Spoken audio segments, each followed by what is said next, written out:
फेलोप्लास्टी में क्या होता है कि ग्राफ्ट के लिए जो फैट लिया जाता है उस पेन को वो थोड़ा सा ज़्यादा टफ हो जाता है। मतलब कैसे उस एक्सप्रेशन को मैं बताऊं कि भाई कैसे मैंने उस टाइम क्या फ़ील किया था जब मैं आज तक कभी हॉस्पिटल में नहीं गया था। सिंपल एक चीज़ के लिए मुझे एक इंजेक्शन से भी डर लगता था। अब सोचो उस सर्जरी में अपने आप से जा रहे हैं सर्जरी कराने के लिए, तो उस चीज़ का तो कोई मतलब कैसे उस एक्सप्रेशन को मैं बताऊं कि भाई कैसे मैंने उस टाइम क्या फ़ील किया था।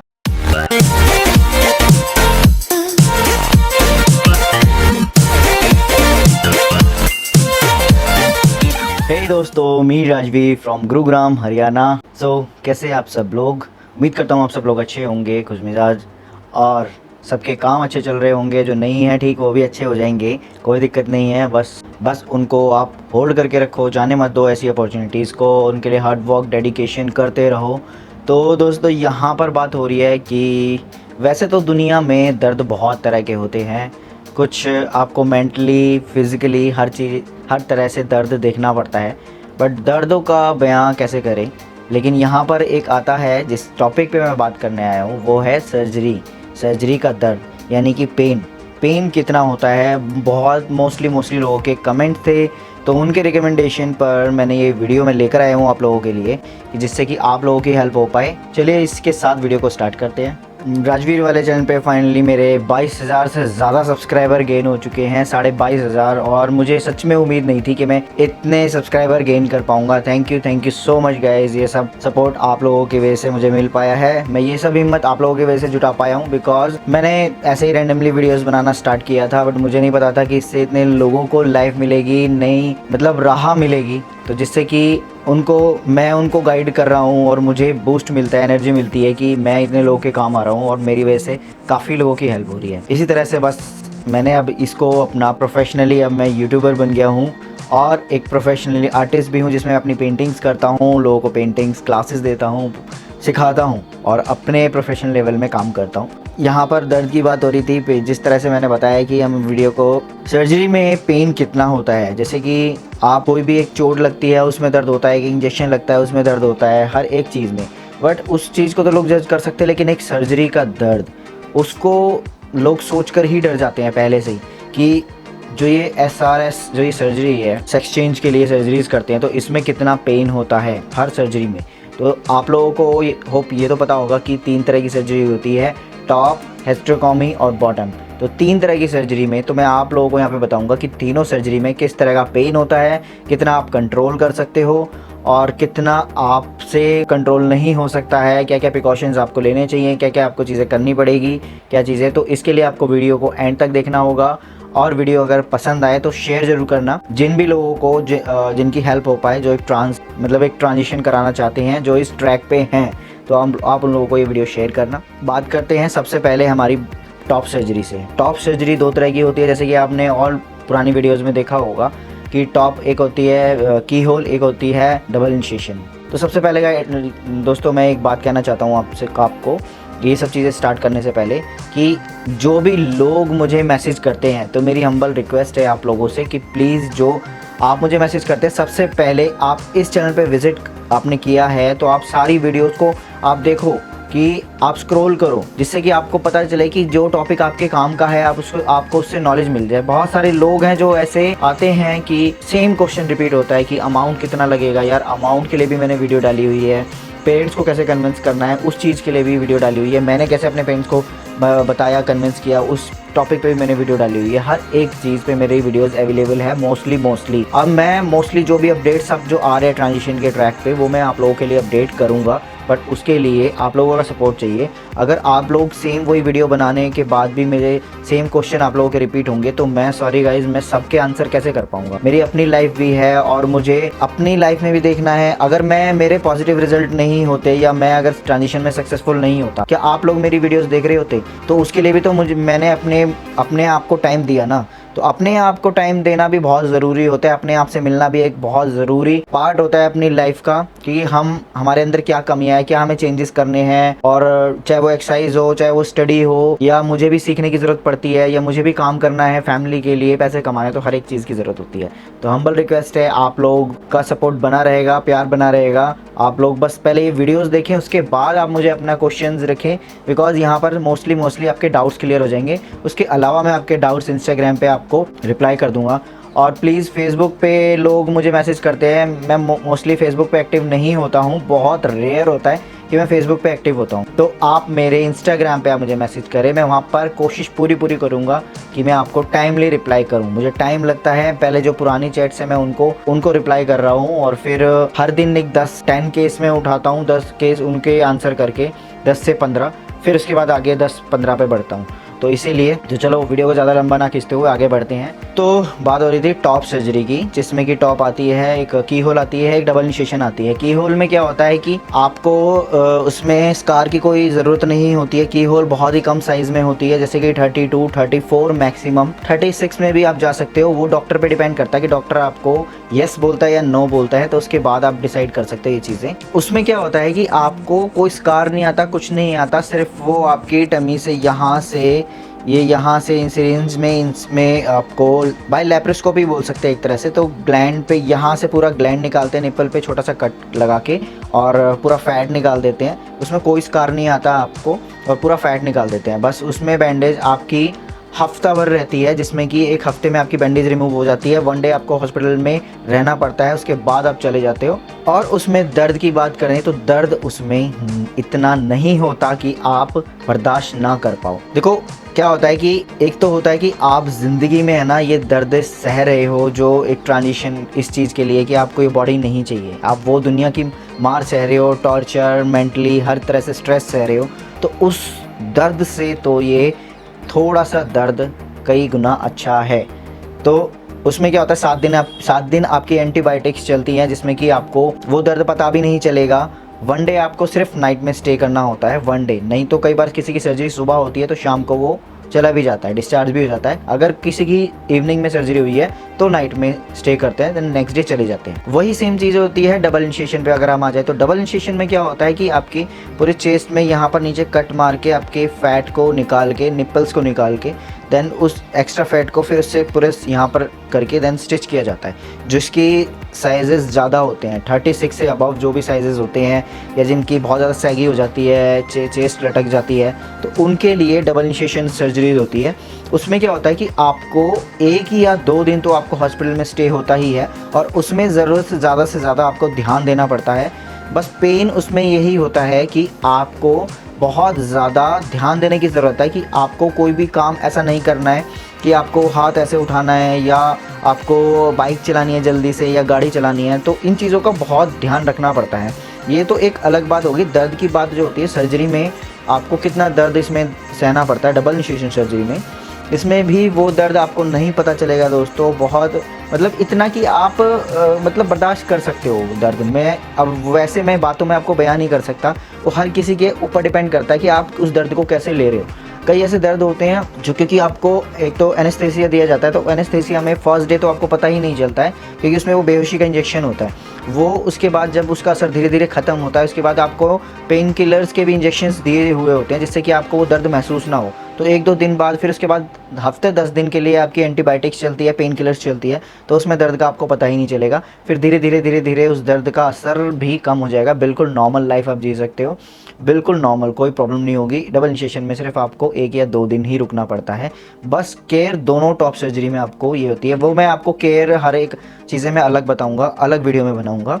तो दोस्तों फिर हम आगे बढ़ते हैं हिस्टेरोटॉमी पे। हिस्टेरोटॉमी की जो सर्जरी होती है उसमें भी 2 तरह की होती हैं। एक स्कार वाली होती है, स्कार सर्जरी, और एक होती है बाय लैप्रोस्कोपी। बाय लैप्रोस्कोपी में क्या होता है कि आपकी टमी में 5 होल किए जाते हैं छोटे, जिससे कि आपको कैमरे से आपके पूरे अंदर का मैप देख लेते हैं। एक तरह से आपके यूट्रस और ओवरी को देखकर वहाँ से कट करके वजाइना के थ्रू बाहर निकाला जाता है।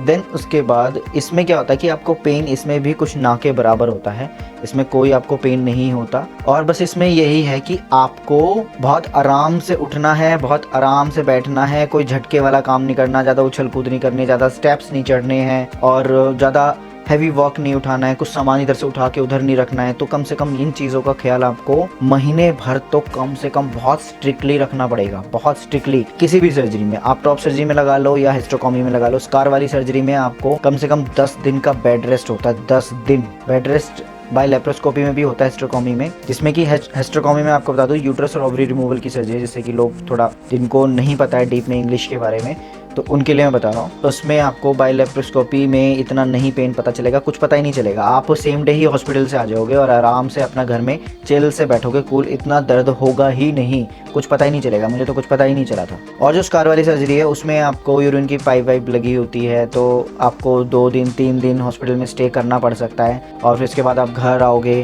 फिर कईयों के कॉम्प्लिकेटेड हो जाते हैं केस, यानी कि स्कार वाली सर्जरी में ब्लडिंग ज़्यादा हो रही है या ये प्रॉब्लम हो रही है, क्योंकि टेस्टोस्टेरोन आप कई दिनों तक आपने कंट्रोल करके रखा है और उसके बाद एकदम से आप ये सब सर्जरी कराते हो, तो जो पीरियड्स आपने कंट्रोल किए हुए थे तो उससे आपकी ब्लडिंग बहुत ज़्यादा होती है। इसीलिए ये सारी चीज़ें मैं डिटेल आपको दूसरी वीडियोज़ में बताऊंगा कि कौन सी सर्जरी में क्या क्या चीज़ें होती हैं। तो मैं यहाँ फ़िलहाल पेन की बात कर रहा हूँ। पेन ना आपको इसमें स्कार वाली सर्जरी में पता चलेगा, ना ही आपको बाय लेप्रोस्कोपी में। स्कार वाली में बस आपके जो टमी से जस्ट नीचे जो पार्ट होता है, बॉटम पार्ट से ऊपर पार्ट होता है, वहाँ पे स्कार लगा के और बस आपको वहीं पेन होगा। तो उसमें भी आपको महीना से ज़्यादा, यानी कि 1 मंथ से ज़्यादा आपको केयर की बहुत ज़्यादा ज़रूरत होगी।